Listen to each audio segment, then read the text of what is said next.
टाळ्या. का तर आज स्वयंपाक वगैरे करून आलते का नाही घरी? नाही. आता घरी जाऊन आता स्वयंपाक नका, उपाशी नवऱ्याला पण उपाशीच झोपवा. हा, थँक्यू. तुमचं सर्वांचं मनापासून आभार, खास करून महिला वर्गांचा. आज एवढा उशीर असूनही ते इथं थांबलेत आणि कार्यक्रम बघतायत, त्यांचं खूप खूप आभार. महाराष्ट्राची लाडकी नृत्यांगना गौतमी पाटील सापूचे तळे इथे येणार असल्याचं वृत्त दशक्रोशीत पसरलं आणि रात्री सापूचे तळे येथील कातळावर हजारोंच्या संख्येत महिला वर्गासह तरुणाई गौतमीला पाहायला गोळा झाली. कार्यक्रम सुरू झाला आणि पहिल्याच प्रवेशात टाळ्यांचा कडकडाट झाला. गौतमीने पहिल्यांदाच हजारोंची मनं जिंकली. बेधुंद नृत्य आविष्काराने तिने नृत्य केलं, त्यात ती तल्लीन झाली. जगाचं भान विसरून नृत्य देवतेच्या अधीन झाली. टाळ्या आणि शिट्ट्या वाजत होत्या, पण गौतमी मात्र आपल्या नृत्यातच तल्लीन होती. अक्षरशः तरुणाईच्या उत्साहाला उधाण आलं होतं. पोलिसांची तरुणांच्या उत्साहाला आवरताना मोठी तारांबळ उडाली, कारण लांजा रत्नागिरी तालुक्यातील शेकडो तरुणाई लोटली होती. महाराष्ट्राची लाडकी नृत्यांगना गौतमी पाटील हिनं आपल्या नृत्याने साऱ्यांनाच भारावून टाकलं.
लांजा राजापूर मतदारसंघाचे लाडके आमदार किरण उर्फ भैया सामंत यांच्या वाढदिवसाच्या पूर्वसंध्येला परिसरातील चिरेखाण व्यावसायिकांनी या कार्यक्रमाचं आयोजन केलं होतं.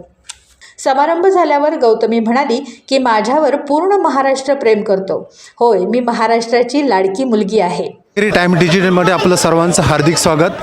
आज आपण लांजा तालुक्यातील सापूचे तळे ह्या ठिकाणी आलेलो आहोत आणि आपल्याला माहीतच असेल सबसे कातील गौतमी पाटील आज यांचा या ठिकाणी असा भव्य असा कार्यक्रम झाला. अथांग पब्लिक होतं आणि गौतमीताईने हा कार्यक्रम अतिशय छान प्रकारे या ठिकाणी सादर केला. गौतमीताई, मला एक सांगा, अख्ख्या महाराष्ट्राला असा प्रश्न पडला आहे की गौतमीताईचं लग्न कधी होणार? पहिलाच प्रश्न मला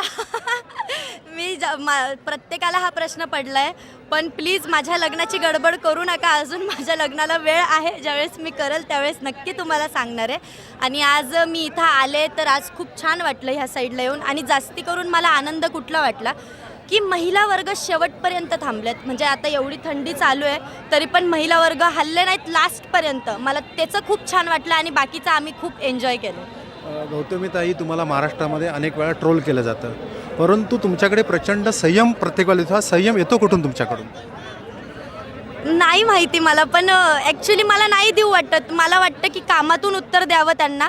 आणि मी नेहमी म्हणत असते त्यांचं माझ्यावर खूप प्रेम असेल म्हणून त्या गोष्टी होत असतील, पण मी कामातून उत्तर देते, मला एवढंच कळतं. द्यावं, कामातून उत्तर द्यावं. गौतमीताई, मला एक सांगा, तुम्ही मागचा काळ आणि आता एवढं अथांग पब्लिक, एका इशाऱ्यावर तुमचं पब्लिक थांबतं, गप्प राहतं, तुम्ही म्हणताल तसं करतं, ह्यामागचं गुपित काय किंवा ह्यामागचं रहस्य काय सांगाल? हे लोकांचं प्रेम आहे भरभरून दिलेलं. मला आत्तापर्यंत मी म्हणजे आता मी फेमस व्हायला आणि आत्ता बराच टाईम निघून गेला आहे, पण तरीही माझ्यावरचं प्रेम हे कमी नाही झालं. हा म्हणजे माझा मी मोठेपणा नाही दाखवत, पण मला खरंच खूप छान वाटतं ह्या गोष्टी, की अजूनही महिला वर्ग पण भरभरून प्रेम देत असतात आणि येतात, तर खूप छान वाटतं. मध्यंतरी अशा बऱ्याच चर्चा होत्या की तुम्ही बिग बॉसमध्ये जाणार म्हणून, सोशल मीडियावर त्याच्या वार्ता भरपूर गाजत होत्या, याबद्दल काय सांगाल?